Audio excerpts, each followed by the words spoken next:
नमस्कार, good morning, सुप्रभात। आपके साथ मैं हूं करुणा शंकर शर्मा।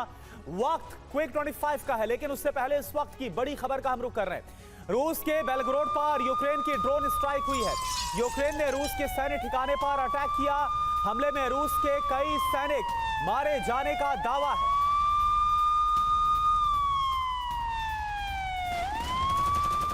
ये तस्वीरें इस वक्त हम आपको दिखा रहे हैं बेलग्रोड की, जहां बेलग्रोड में यूक्रेन की तरफ से बड़े हमले को अंजाम दिया गया। रूस के बेलग्रोड पर यूक्रेन की तरफ से ड्रोन स्ट्राइक की गई। यूक्रेन ने रूस के सैन्य ठिकाने पर अटैक किया। हमले में रूस के कई सैनिकों के मारे जाने का दावा है।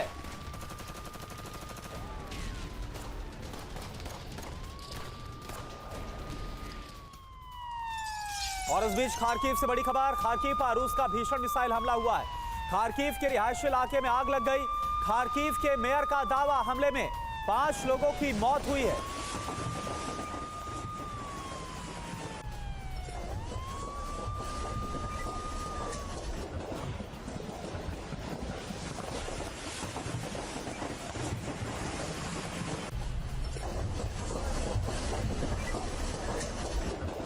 और देखिए, रूस यूक्रेन युद्ध पर बड़ी खबर आपको बताएं। यूक्रेनी सैन्य ठिकानों पर रूस का MLRS से बड़ा हमला हुआ। रूसी सेना ने यूक्रेनी ठिकानों पर रॉकेट बरसाए।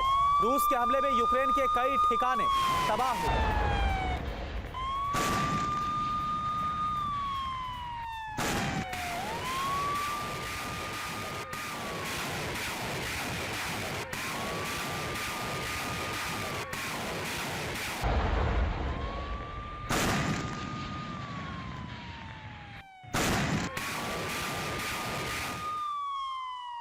एक और बड़ी खबर, यूक्रेन के लड़ाकू हेलीकॉप्टर Mi-24 का बड़ा प्रहार। Mi-24 ने रूसी ठिकानों पर बम बरसाए। यूक्रेनी हमले में रूस के कई सैन्य ठिकाने तबाह हो गए। तस्वीरें आप देखिए।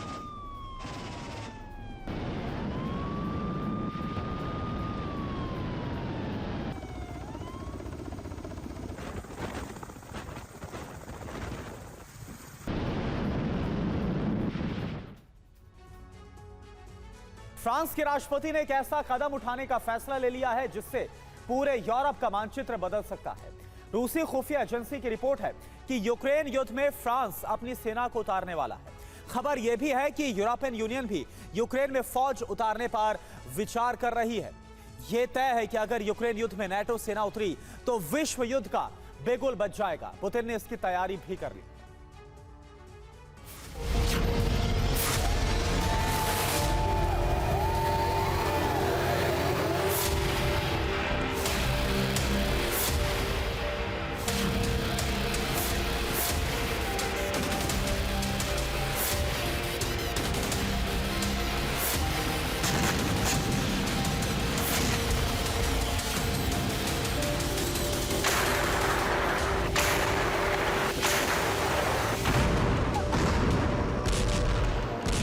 यूक्रेन की जमीन से तीसरे विश्व युद्ध की बिसात बिछ चुकी है।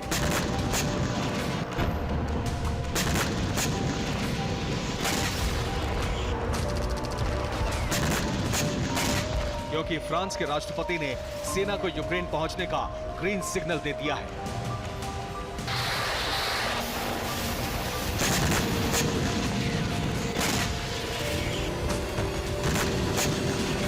अब तक फ्रांस की आर्टिलरी और मिसाइलें ही यूक्रेन की धरती से रूसी सेना पर हमले कर रही थी, लेकिन अब फ्रांस के सैनिक मोर्चे पर पहुंचने वाले हैं।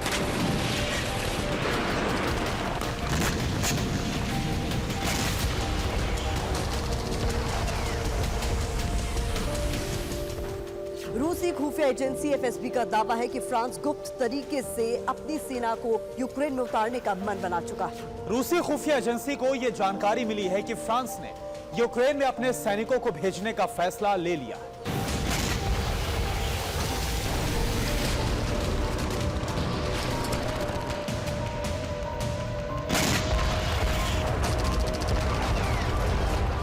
रूसी खुफिया एजेंसी के प्रमुख सर्गेई नारिश्किन ने खुद ये रिपोर्ट क्रेमलिन में हुई राष्ट्रीय सुरक्षा परिषद की बैठक में पेश की।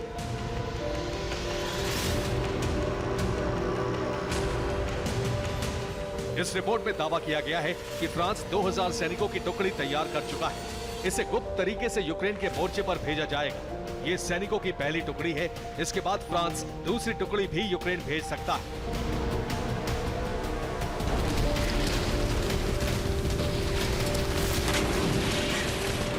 मार्च महीने में ही फ्रांस के राष्ट्रपति इमैनुअल मैक्रो 2 बार कह चुके हैं कि यूक्रेन में सेना भेजने का विकल्प खुला है और रूस को रोकना बहुत जरूरी है।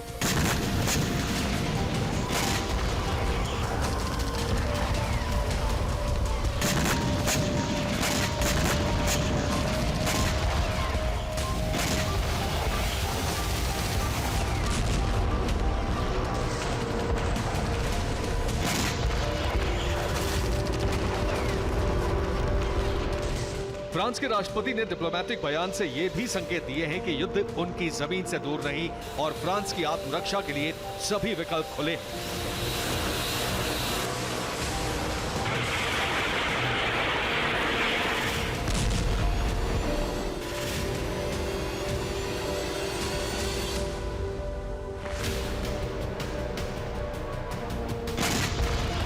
फ्रांसीसी सेना पर खुफिया रिपोर्ट के साथ साथ खबर यह भी है कि यूरोपियन यूनियन भी यूक्रेन में सेना भेजने पर विचार कर रहा है।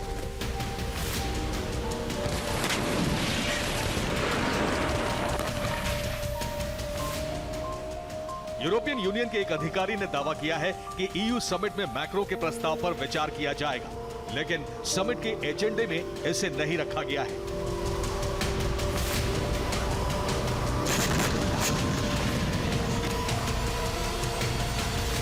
फ्रांस के सेना प्रमुख ने कहा है कि सेना किसी भी तरह के अंतर्राष्ट्रीय मिशन के लिए तैयार है। फ्रांस की सेना यूक्रेन युद्ध में उतरने वाली है और उसके कई बड़े हथियार पहले से ही मोर्चे पर तैनात हैं।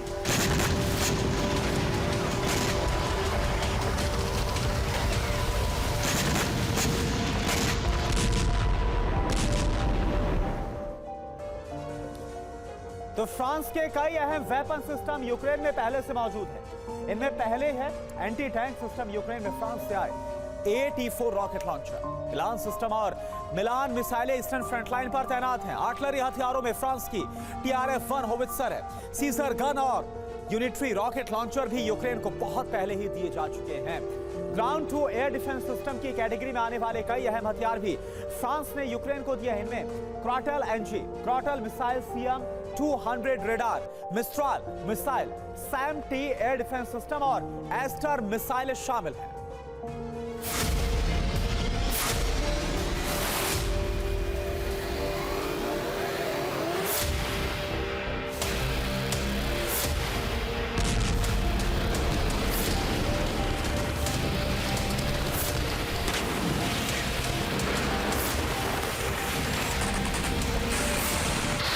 फ्रांस ने कहा है कि वो दूसरे विश्व युद्ध के बाद सबसे बड़े युद्ध अभियान की तैयारी कर रहा है। फ्रांस के सेना प्रमुख के मुताबिक 30 दिन के अंदर फ्रांस 20,000 सैनिकों की तैनाती मनचाही जगह कर सकता है। इन 30 दिनों में नेटो सहयोगियों के साथ मिलकर 60,000 सैनिकों की फौज तैयार हो जाएगी।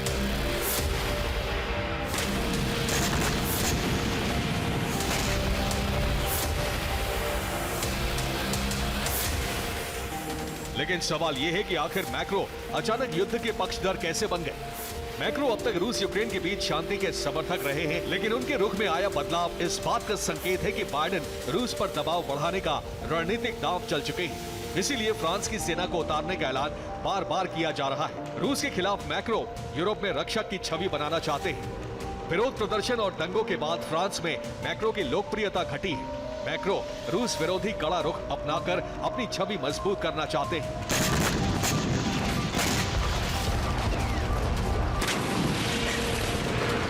लेकिन मैक्रो की महत्वाकांक्षाओं को समझकर राष्ट्रपति पुतिन जीत के तुरंत बाद ही ये संकेत दे चुके हैं कि अगर रूस पर हमला हुआ या यूक्रेन में नेटो सेना पहुंची तो विश्व युद्ध तय है।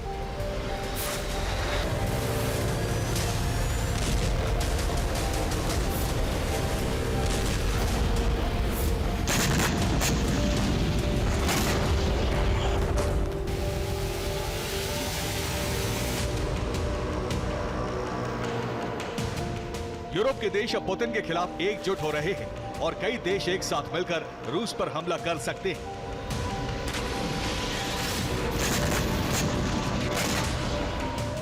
फ्रांस अपनी सेना भेजने की तैयारी कर चुका है। जर्मनी भी फ्रांस के समर्थन में है। लिथुआनिया, लातविया, जॉर्जिया रूस पर हमला करने का समर्थन कर रहे हैं। पोलैंड और स्वीडन भी गुप्त रूप से फ्रांस के साथ है। ब्रिटेन भी रूस को बड़ा खतरा मानता है, लेकिन इटली ने फ्रांस के इस फैसले का विरोध किया है।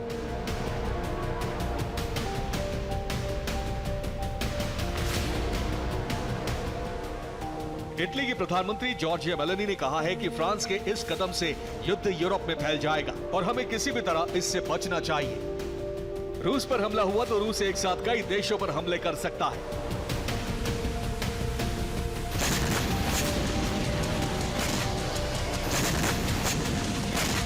रूस की थल सेना लिथुआनिया, लातविया और एस्टोनिया पर हमले शुरू कर देगी। बाल्टिक सागर में तैनात वॉरशिप और सबमरीन से पोलैंड, स्वीडन और फिनलैंड पर एक साथ हमले शुरू हो जाएंगे। नॉर्थ सी से जर्मनी, फ्रांस और ब्रिटेन पर मिसाइलों की बरसात शुरू हो जाएगी। फ्रांस की सेना यूक्रेन में पहुंचते ही पुतिन की व्यूह रचना पूरे यूरोप पर हमले शुरू कर सकती है। अमेरिका भी ये बखूबी जानता है और इसीलिए अमेरिका ने हाइपरसोनिक मिसाइल का टेस्ट किया है।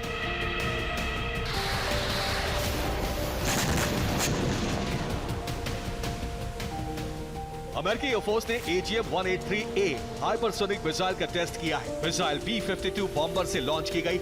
इस मिसाइल का टेस्ट अमेरिका के गुआम बेस से किया गया।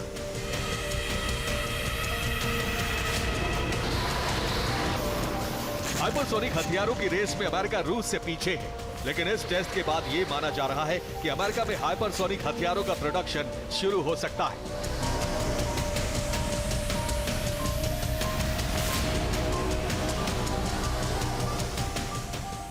संकेत साफ है कि यूरोप के देश रूस पर हमले की तैयारी कर रहे हैं और अमेरिका रूस पर एटमी हमले की तैयारी में है।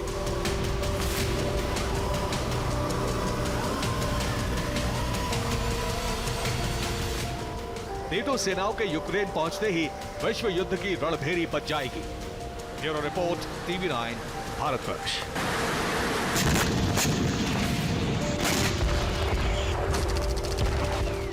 पिछले 15 दिन में यूक्रेन ने रूस में इतना विध्वंसक हमला किया है कि क्रेमलिन में कोहराम मच गया। यूक्रेन फ्रंट फुट पर आकर युद्ध लड़ रहा है और रूस को तबाह करने के लिए एक पुख्ता रणनीति पर काम कर रहा है। एनर्जी सेक्टर से लेकर सैन्य ठिकानों को निशाना बनाया जा रहा है। यूक्रेन की बढ़ती हिमाकत को देखकर पुतिन ने ब्लूप्रिंट बदला है, जिसमें सैन्य और एनर्जी ठिकानों का मजबूत सुरक्षा कवच तैयार किया गया।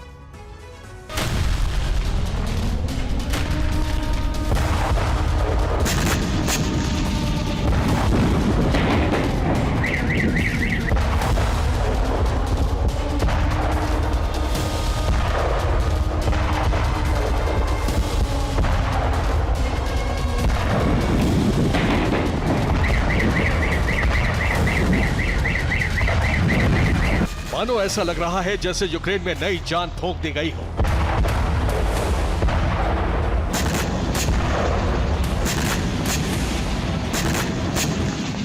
अगर भरोसा नहीं हो रहा तो रूस पर हमलों की ये तस्वीरें देख लीजिए।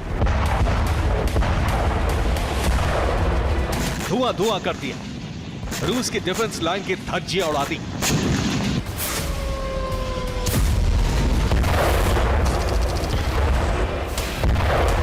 ईस्टर्न फ्रंट लाइन पर रूस को इतना ज्यादा नुकसान पहुंचाया गया है कि क्रेमलिन को आपातकालीन मीटिंग बुलानी पड़ी।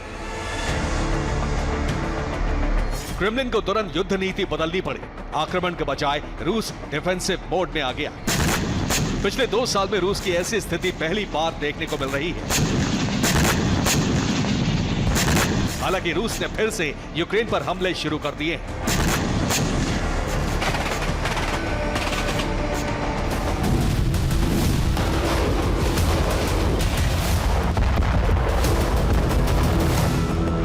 ये रूस के एंगल से बेस पर हमले का वीडियो है, जिसमें रात के अंधेरे में एक तेज धमाका होता है, जिसके बाद वहां खड़ी गाड़ियों का सिक्योरिटी अलार्म बजना शुरू हो जाता है। हालांकि उसके बाद एक और ड्रोन अटैक को नाकाम करने का दावा रूस ने किया है।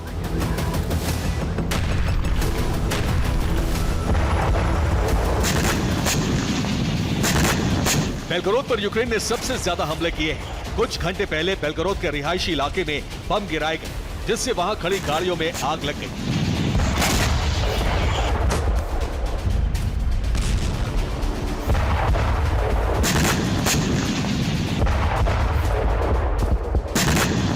मॉस्को की इमारत पर दिन के वक्त कामिकाजे ड्रोन से हमला किया गया, जिससे इमारत में आग लग गई। गनीमत ये रही कि इमारत निर्माणाधीन थी, हमले के वक्त वहां कोई मौजूद नहीं था।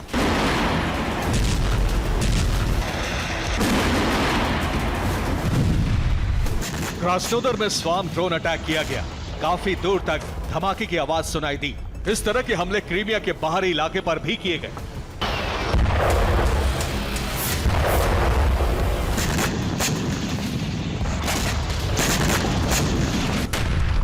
लेकिन सबसे ज्यादा तबाही बेलगोरोद में मची। इस वीडियो में देखिए, एक पूरा टाउन तबाह हो गया। ऐसी तस्वीरें यूक्रेन से आती थी, लेकिन अब रूस के शहरों में इसी तरह का हाल है।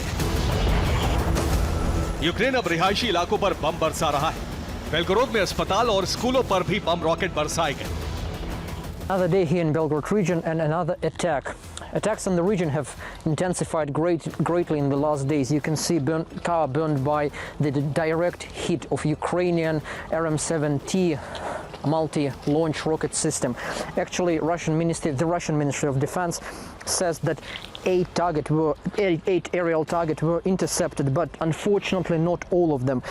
For the last week, every single day, 2 or 3 times a day, the region is being attacked. I mean, you can literally look at the impact place. That's the place where Ukrainian rocket has landed.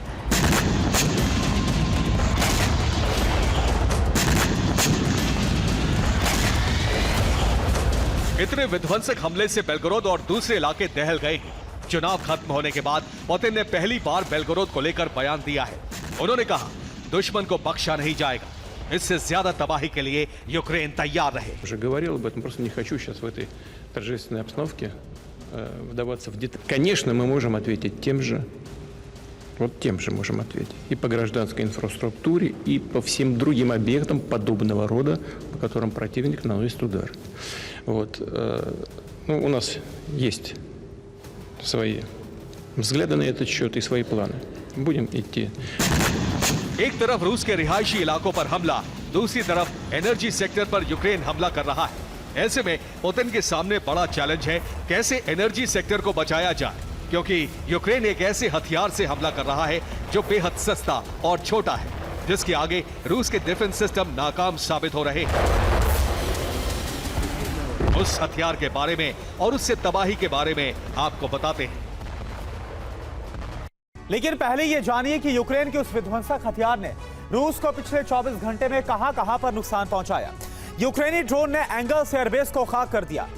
Novgorod oil refinery पर हमला करके उसमें आग लगा दी। Belgorod के military base पर drone strike करके तबाह कर दिया। कुर्स्क में आर्मी फैसिलिटी सेंटर पूरी तरह से ध्वस्त कर दिया। और इसके अलावा कैलिनिनग्राद नेवल बेस पर वेसेल नोवालोव पर भी अटैक किया गया। और जिस हथियार ने तबाही मचाई उसका नाम बाबा यागा ड्रोन है। इसे वैम्पायर ड्रोन भी कहा जाता है, जिससे हमला करना बेहद आसान है। 80 किलोमीटर दूर तक यह ऑपरेट किया जाता है। इसकी ऑपरेट करने वाली यूनिट में 4 सदस्य होते हैं। यह ड्रोन एक दिन में 50 उड़ान भर सकता है। बम गिराने में माहिर है। जो एंटी टैंक ग्रेनेड मोटार से लैस होता है। एक ड्रोन की कीमत करीब 4 लाख होती है।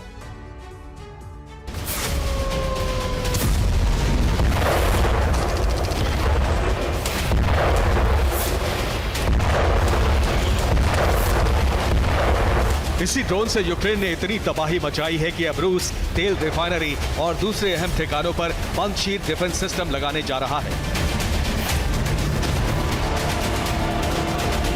खास बात यह है कि पंचशीर के लिए स्पेशल टावर बनाए जा रहे हैं, जिसमें कई फीट ऊंचाई पर पंचशीर की तैनाती होगी, जिससे हर ड्रोन हमला नाकाम किया जा सके। ऐसा करने के लिए मिनिस्ट्री ऑफ एनर्जी ने क्रेमलिन से कहा है।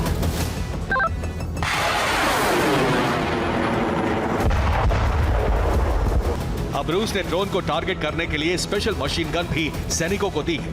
यही वजह है कि वैम्पायर ड्रोन के कई हमले रूस ने नाकाम कर दिए। आर्त्योमोवस्क बाबा यागा हेक्साकॉप्टर को इंटरसेप्ट करके उससे मार गिराया। बाबा यागा सबसे बड़ा खतरा बना हुआ है। रूस की 12 रिफाइनरी पर यूक्रेन ने इसी ड्रोन का इस्तेमाल किया, जिससे रूस को काफी नुकसान हुआ है। रिफाइनरी पर हमले होने से ऑयल स्टोरेज करने में काफी परेशानी हो रही है।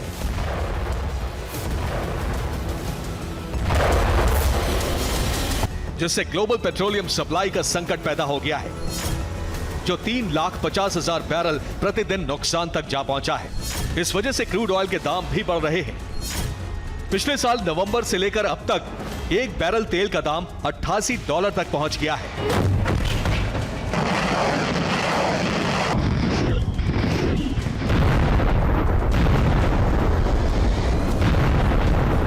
तेल रिफाइनरी पर हमलों का बदला पुतिन ने लेना शुरू कर दिया है, जिससे यूक्रेन दहल उठा है। पलटवार में यूक्रेन के कोराखोस्किया में मौजूद थर्मल पावर प्लांट पर एयर स्ट्राइक की गई, जिससे प्लांट के एक हिस्से में आग लग गई, काला धुआं उठने लगा।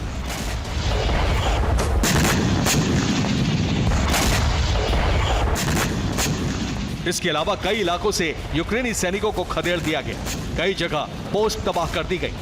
यूक्रेन ने कहा है कि मार्च की शुरुआत में ही रूस ने 900 गाइडेड बम दागे, 130 मिसाइल अटैक किए, 320 ड्रोन हमले किए गए।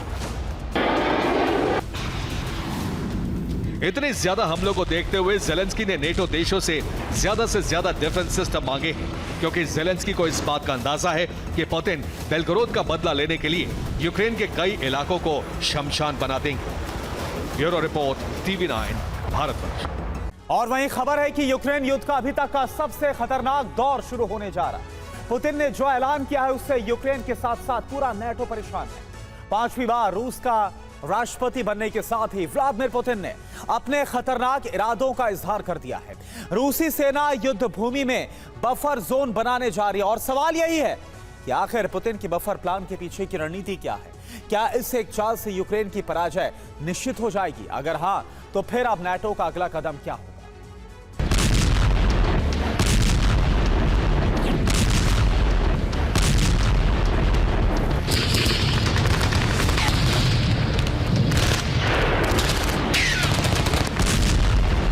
सर्दी खत्म हो चुकी है,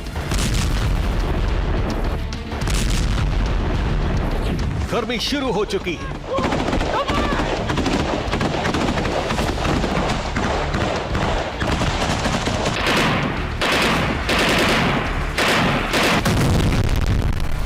इसी के साथ युद्ध भूमि में तबाही का बहुत बड़ा तूफान आने जा रहा है।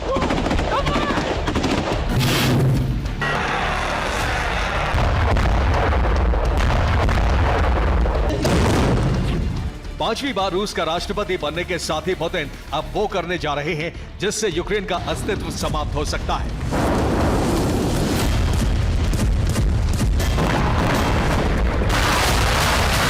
पुतिन के 5वीं बार राष्ट्रपति बनने के साथ ही रूसी फौज अचानक ही बहुत ज्यादा आक्रामक हो गई है।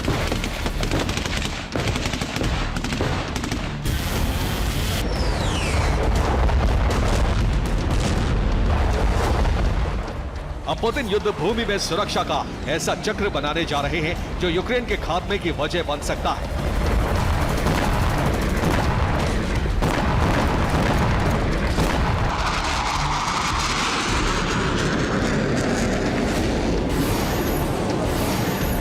यूक्रेन युद्ध में पुतिन जिस प्लान पर अब काम कर रहे हैं उसे पुतिन का गाजा प्लान कहा जा रहा है। जिस तरह से गाजा में इजराइल ने बफर जोन बनाया है, उसी तरह रूस भी यूक्रेन में बफर जोन बनाने जा रहा है।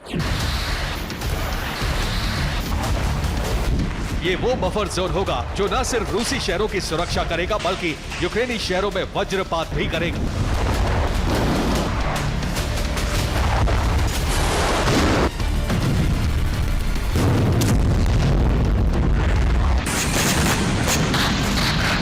बफर जोन बनाने का ऐलान किसी और ने नहीं बल्कि खुद रूस के राष्ट्रपति व्लादिमीर पुतिन ने किया है।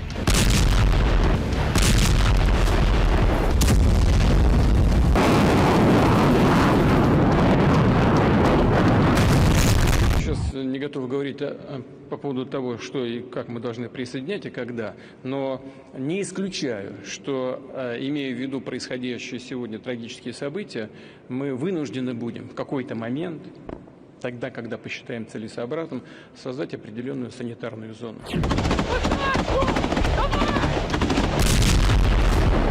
रूस ने युद्ध के मैदान में सुरक्षा की अभेद्य और अटूट दीवार बनाने का फैसला इसलिए लिया है क्योंकि यूक्रेनी फोर्स बेलगोरोद, कुर्स्क और वोरोनिश में लगातार भीषण ड्रोन अटैक कर रही है।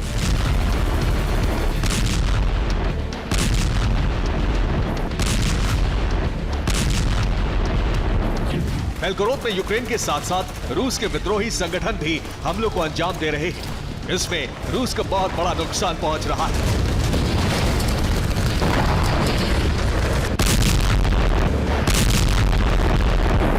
यूक्रेन के टारगेट पर रूस के सैन्य और एनर्जी इंफ्रास्ट्रक्चर है। यूक्रेन की ड्रोन सेना रूस की ऑयल रिफाइनरी पर लगातार हमले कर रही है।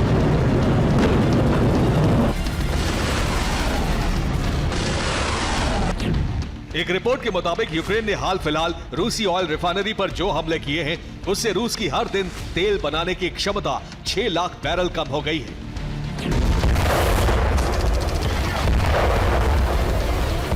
इस नुकसान से क्रेमलिन न सिर्फ परेशान है बल्कि भड़का भी हुआ है।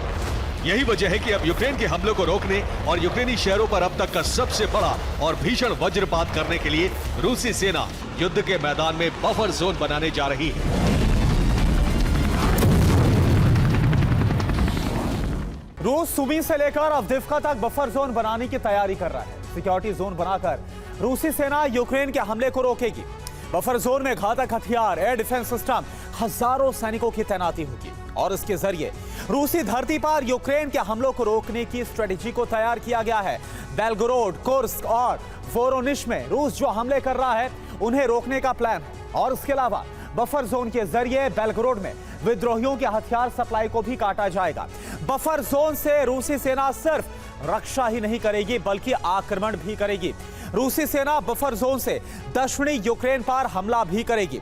सिक्योरिटी जोन से दक्षिणी यूक्रेन पर हमला करना आसान हो जाएगा। रूसी सेना के टारगेट पर ओडेसा, खरसोन, मिकोलाइव है। यहां पर रूस भीषण हमला करेगा। रूसी सेना पोर्ट सिटी ओडेसा पर कब्जा करना चाहती है। ओडेसा पर कब्जा कर यूक्रेन को पोर्ट विहीन बनाने का प्लान तैयार किया गया है। ओडेसा पोर्ट से यूक्रेनी सेना को हथियारों की सप्लाई होती है। रूसी सेना यूक्रेनी फोर्स की इसी सप्लाई लाइन को काटना चाहती है। ओडेसा पोर्ट पर रूस के कब्जे के साथ ही यूक्रेन की हार तय हो जाएगी। बफर जोन बनाने के पीछे पुतिन की यही रणनीति है।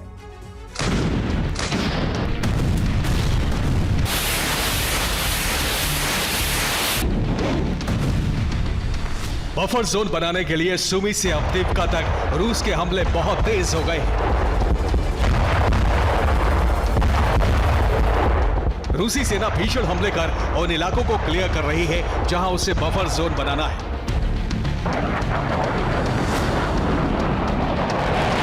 सबसे ज्यादा हमले सुमी में ही हो रहे हैं।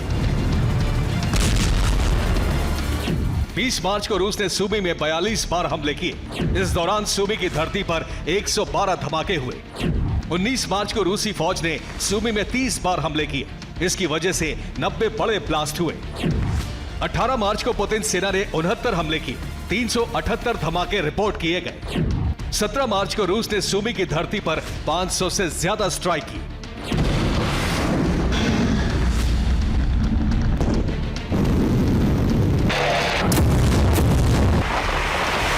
सुमी में रूसी सेना एक हफ्ते से इसी तरह भीषण विस्फोट कर रही है ताकि सुमी से लेकर अवदिव्का तक बफर जोन बनाया जा सके।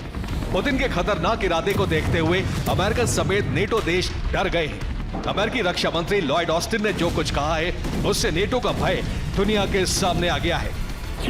ऑस्टिन ने कहा है कि अगर यूक्रेन में रूस की जीत हुई तो पुतिन को कोई नहीं रोक पाएगा।